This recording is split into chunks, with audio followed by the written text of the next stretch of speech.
Je ne sais plus qui je suis. Donc je me suis dit que j'allais venir te faire une vidéo dans le parc en te parlant de tout ce qui se passe un petit peu dans ma tête en ce moment. Bon, déjà il faut que tu saches que j'ai pas dormi de la nuit. Donc si je suis un peu plus lente d'esprit et que je dis des mots qui veulent rien dire, c'est normal. J'ai fait une nuit blanche en fait et j'ai passé la nuit à regarder des vidéos YouTube, ce qui ne m'est pas arrivé depuis en tout cas 6 mois, voire une année. Ok, parce que ça fait quand même 6 mois que je suis hyper concentrée sur mes ambitions et que voilà, je contrôle assez bien mon temps et donc c'est assez rare que je passe autant de temps sur YouTube. Mais en fait ce qui s'est passé, c'est que la semaine passée ma soeur m'a dit: Laura, il faut que tu ailles regarder cette chaîne YouTube qui s'appelle Yes Theory. Et j'étais là oui j'irai voir, puis après j'ai oublié. Et ensuite j'ai skypé avec une amie qui m'a dit la même chose. Elle m'a dit: Laura, il faut que tu ailles voir cette chaîne YouTube Yes Theory. Et j'étais là, bon ok, 2 fois de suite qu'on me le dit en une semaine, je crois qu'il faut que j'aille voir la chaîne. Et donc hier soir quand je suis rentrée d'une fête, j'étais là, tiens, ce truc de Yes Theory, je vais aller voir ce que c'est par curiosité. Et j'ai regardé une vidéo et je suis tombée mais genre in love de leur concept, de leur personnalité, bah de leur art hein, en fait. Et en fait j'ai passé la nuit à regarder leurs vidéos, toute leur chaîne YouTube et je crois que ça m'a tellement touchée, j'ai pleuré, j'ai rigolé, ça a réveillé quelque chose de fort en moi, j'ai eu plein d'émotions. Waouh quoi, waouh, c'est du storytelling, bah oui non mais c'est de l'art, je vous dis les gars, c'est de l'art. Si vous connaissez pas cette chaîne YouTube, allez la voir. Et puis ça a fait réveiller tellement de trucs en moi parce que j'étais là mais je ne sais plus qui je suis. Et c'est marrant parce que j'arrête pas de te dire tout ce que je découvre en ce moment c'est qu'il faut que je sois moi au maximum.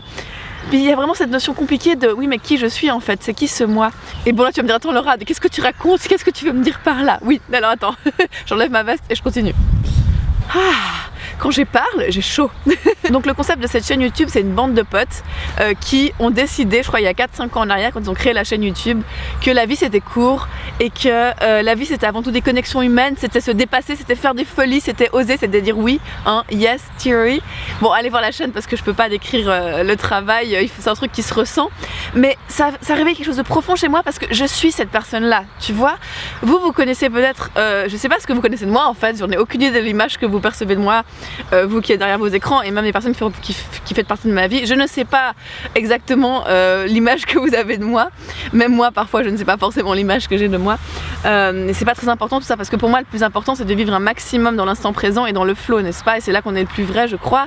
Et puis comme on a tous plein de parties de nous-mêmes comme je dis souvent, et ben c'est super important de les explorer hein. Voilà pourquoi hier j'ai sorti une chaîne YouTube sur la séduction qui est aussi une autre partie de moi avec une autre énergie et c'est assez marrant, je trouve que je sors une chaîne YouTube sur la séduction puis le lendemain je te sors une vidéo qui te dit en fait je ne sais pas qui je suis.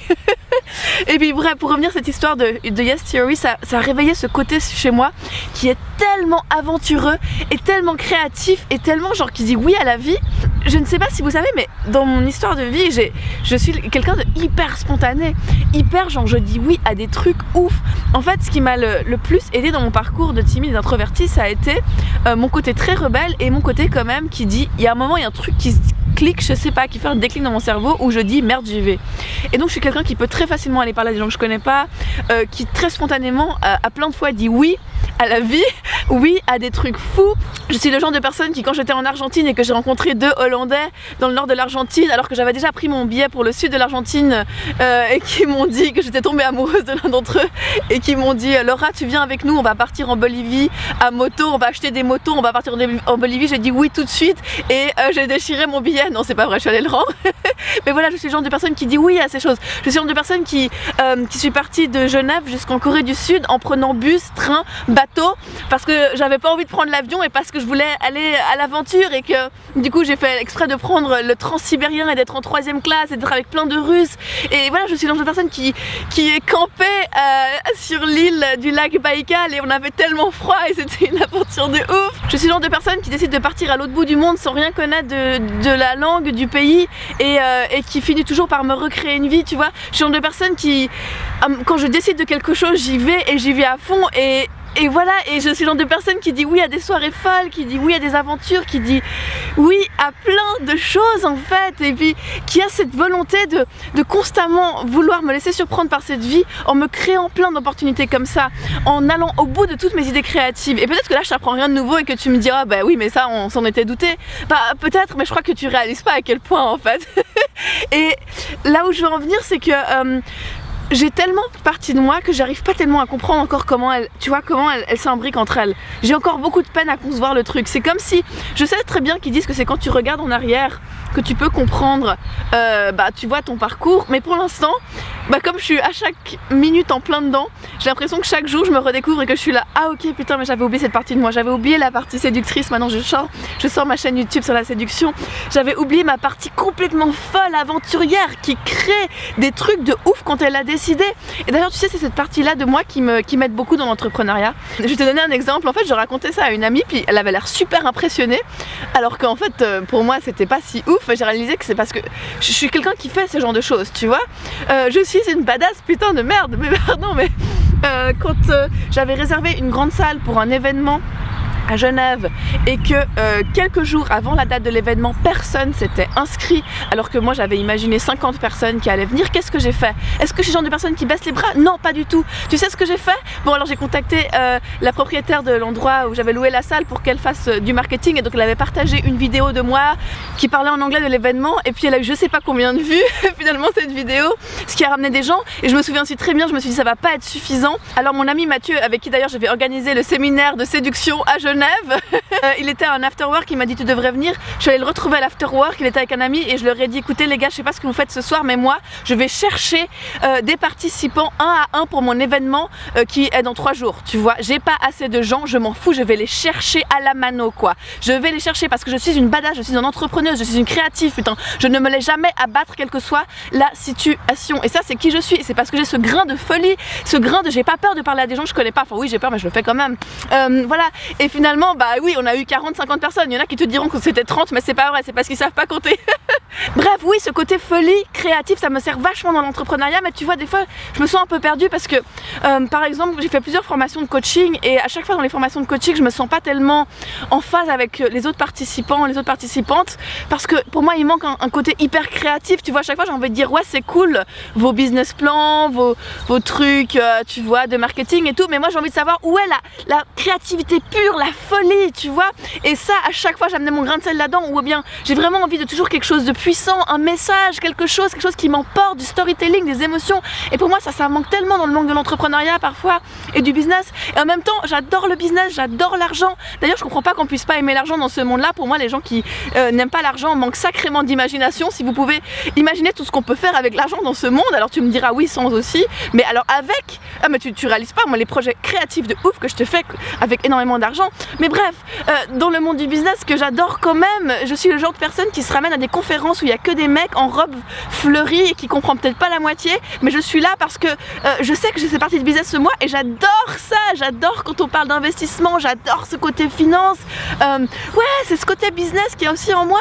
Et en fait j'ai toujours eu l'impression de n'appartenir à aucun de ces mondes et que oui vous savez j'ai souvent dit que je un peu mon job un peu sur terre, j'ai l'impression c'est de réunir des mondes, mais des fois je suis là mais putain mais qui je suis, et parfois j'ai peur de me perdre tu vois en voulant trop essayer de comprendre comment font ces autres, quel serait le meilleur moyen pour moi de vivre cette vie de créative, cette vie aussi d'ambitieuse, cette vie d'entrepreneuse, cette vie de coach, cette vie de formatrice, cette vie de séductrice, cette vie d'humaine, cette vie de voyageuse. Comment est-ce que je fais? Quel est le meilleur moyen pour moi de réunir toutes ces parties de moi-même? Tu vois, parfois j'en ai aucune idée. En fait très souvent j'en ai aucune idée, mais si je regarde mon parcours, tout ce qui a le mieux marché pour moi ça a toujours été quand j'écoutais mes tripes, ok, quand j'écoutais mes folies. Est-ce que ça a toujours marché mes folies? Non, pas du tout. Mais je suis quelqu'un qui décide avant tout de m'écouter, et ça je l'ai toujours fait depuis toute petite, et je sais que si je fais ça c'est déjà beaucoup. Et puis tu sais, pour revenir à ces notions de coaching, de business et la créativité là-dedans et tout ça, je me souviens un des trucs qui m'avait le plus choqué quand j'ai commencé un peu à découvrir ce monde du coaching, c'était quand j'ai engagé ma première coach qui était une somme considérable, hein, c'était vraiment pas, c'était une coach qui était assez haut de gamme on va dire, et qu'elle m'avait dit un truc qui m'avait vachement perturbée. Elle m'avait dit Laura, je te conseille de ne pas associer ton nouveau site de coaching avec ton ancien blog, parce que vous pouvez le voir, il est encore sur internet, hein. J'ai un ancien blog qui s'appelle Nati ou la vie adulte, qui était mon tout premier blog sur internet où je parle d'histoire d'amour, où voilà, peut-être mon écriture elle n'est pas comme elle est maintenant, parce que c'était mes débuts en tant que personne qui écrit sur internet, personne qui s'exprime sur internet, mais déjà j'y mélangeais des concepts de développement personnel, de business, de créativité, d'amour, de vulnérabilité, d'humain, putain quoi. Et quand elle m'a dit ça, je me souviens que ça a été la première fois où j'avais pas compris, je comprenais pas en fait. Je savais que ça venait d'une bonne intention parce qu'elle voulait m'aider à avoir une bonne image de coach sur internet, mais au final moi je m'en fiche de tout ça, tu vois. Moi tout ce que je veux, j'ai réalisé, c'est d'apporter de la magie dans la vie des gens, c'est d'apporter un maximum de bonheur et de transformation à travers cette magie, tu vois. Et pour ça, quel est le meilleur moyen de le faire? C'est de moi l'incarner au quotidien, c'est de moi l'incarner au quotidien et de croire à fond que tant que je suis toutes mes folies et toutes ces parties de moi, et ben ça devrait suffire, tu vois. Mais c'est pas toujours facile parce que t'as des personnes qui te disent non mais faut faire comme ça. J'ai aussi participé, tu sais, à des écoles de business en ligne qui te disent trouve ta cible, fais ta niche, fais ton business plan et tout. Et je suis ouverte à tous ces concepts, j'adore apprendre, je suis une machine à apprendre, j'apprends très rapidement en plus. Mais au final j'en reviens toujours à ça. Pourquoi on fait ça les gens? Pourquoi on fait tout ça? Et j'ai écrit un article dessus il y a pas longtemps, je vous le mettrai en bas de la vidéo si vous n'avez pas lu cet article.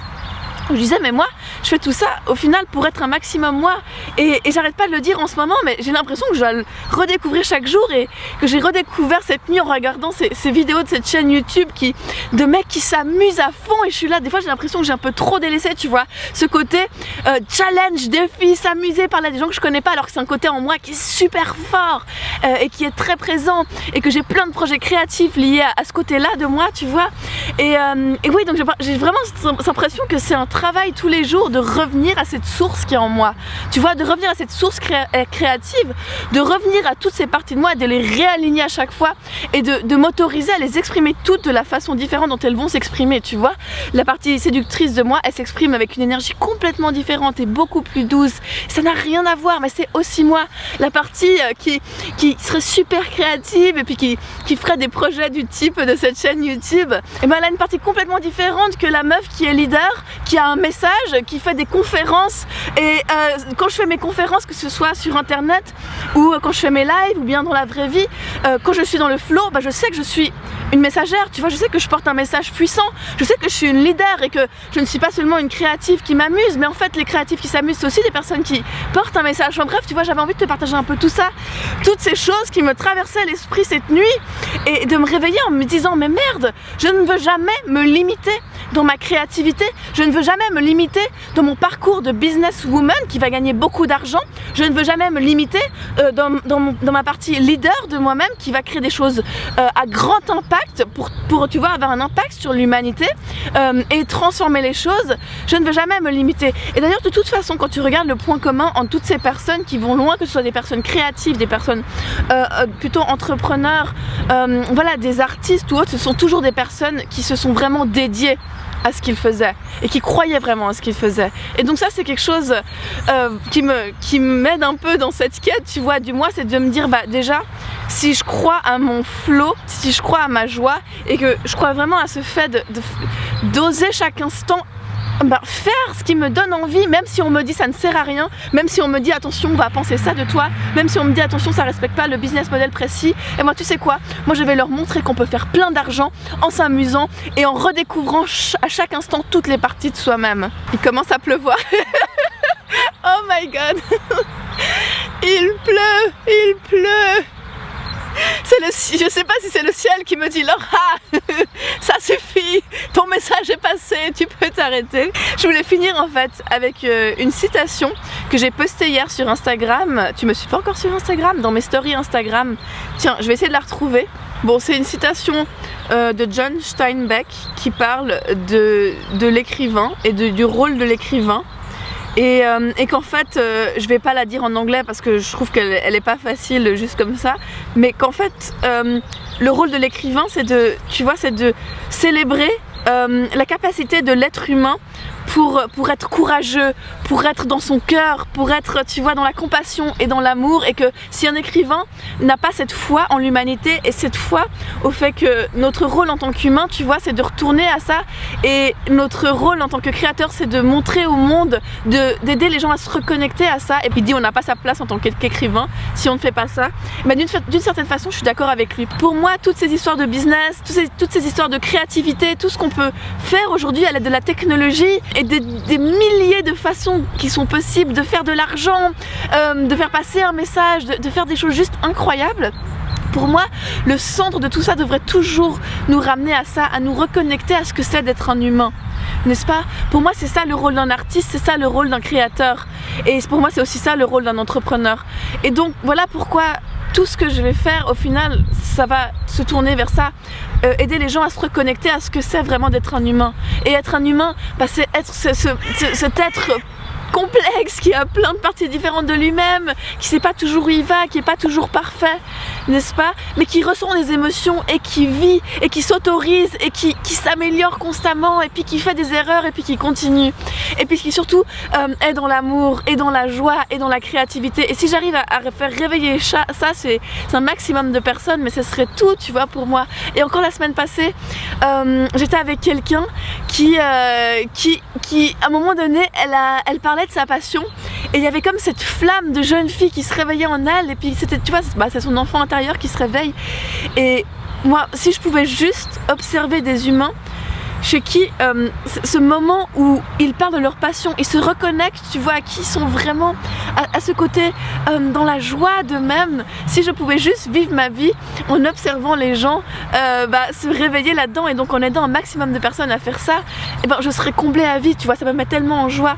Et donc en fait, quand je vous parle de ça, je réalise maintenant que mon chemin c'est de continuer moi à l'incarner, parce que c'est le meilleur moyen de l'incarner, tu vois, d'incarner à fond cette partie créative et fun et toutes les parties de moi.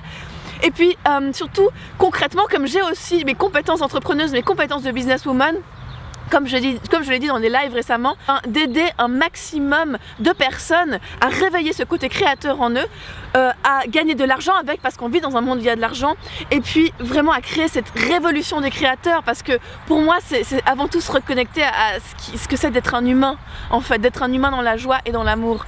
Et mon travail, ce sera toujours dirigé vers là. Et oh, tu sais quoi, j'ai entendu une phrase il n'y a pas longtemps qui m'a marquée. Et puis maintenant je le réalise en faisant cette vidéo, ça forcément ça fait sens. C'est que toutes les réponses sont dans ton art. Toutes les réponses que tu cherches sont dans ton art. Et tu vois, j'ai fait une nuit blanche, j'avais toutes ces idées en moi qui se bousculaient, j'avais pleuré, j'avais ri avec cette chaîne YouTube et je me suis dit mais mince, j'ai trop laissé tomber mon côté créatif folle qui parle à des gens que je connais pas et puis qui fait plein de projets créatifs juste pour le fun. Et qu'est-ce que je fais? Je me suis dit, j'ai senti l'impulsion de venir faire une vidéo, de vous partager un peu tout ça sans savoir où ça allait. Et finalement la conclusion, je l'ai trouvée dans l'art, n'est-ce pas? Je l'ai trouvée en étant créatrice, je l'ai trouvée en étant dans mon flow, en honorant en fait ce que c'est d'être un humain créateur sur cette planète. Donc voilà, la réponse est toujours dans ton art. Et si tu as de la peine parfois à savoir c'est quoi ton chemin de vie ou qui es-tu vraiment, j'ai envie de te dire, laisse-toi surprendre, ok? Laisse-toi surprendre, autorise-toi à aller voir tout ce qui t'intéresse, toutes ces parties de toi-même, parce qu'il n'y a rien de plus vrai que quelqu'un qui se redécouvre constamment, et notamment à travers son art, notamment à travers son pouvoir créateur. Bon j'ai partagé avec toi ce que je voulais partager. Et voilà, honnêtement cette nuit passée à regarder ces vidéos YouTube, je voudrais remercier ma soeur et mon ami qui m'ont poussé à regarder cette chaîne YouTube que du coup allez la voir si vous la connaissez pas, mais probablement que vous la connaissez parce que moi je ne suis pas tellement consommatrice de YouTube au final, ce qui explique pourquoi ma chaîne grandit pas beaucoup aussi. Mais voilà, c'était vraiment une expérience extraordinaire pour moi, je me suis reconnectée à tellement d'émotions et tellement de parties de moi-même. Et notre travail en tant que créateur, c'est ça, c'est se rappeler à nous-mêmes qui on est vraiment, et en le faisant on le rappelle aux autres aussi. Donc voilà, suivez votre créativité, écoutez toutes ces parties de vous-même, surtout celles dont vous avez peur, tu vois, surtout celles que vous ignorez un peu trop souvent. Osez écouter les cris de votre cœur, les cris de vos grandes ambitions, de vos grands rêves, parce que ce soit le chemin hyper business, entrepreneur ou hyper créatif que l'on prend, si on veut aller loin et que notre message a un impact, ça va être nécessaire de rêver grand, de penser grand, et de toute façon on est là pour être en expansion. Ok les gens, ne vous arrêtez jamais à ce que les gens disent qu'il faut faire ou pas. Ne vous arrêtez jamais par peur du jugement des autres, du regard des autres, parce que sinon on est mal barré, ça je vous le dis. Et allez-y quoi, allez-y, soyez vous-même un maximum et toutes ces parties de vous-même, surprenez constamment votre entourage et surprenez-vous vous-même à chaque instant. Ok, merci d'avoir regardé cette vidéo, je t'envoie beaucoup d'amour et à tout bientôt.